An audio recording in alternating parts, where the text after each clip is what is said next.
Mun nimi on Pino Aaltonen ja yhdessä vaimoni Katin kanssa pyöristetään saaristohotelli Villa Volaksia täällä Kuusiston saaressa. Meillä on majoituspalvelut löytyy, ravintolapalveluita löytyy ja kesällä ajetaan charteria pitkin saaristoa ja sitten myöskin purjehduspalveluita meillä löytyy ja matkaparkki ja sitten meillä on aktiviteetteja tuonne luontopuoleen hyvinkin paljon.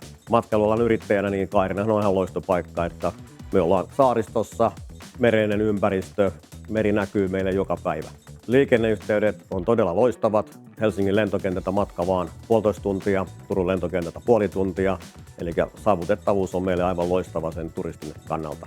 Kuusistossa on hyvä asua.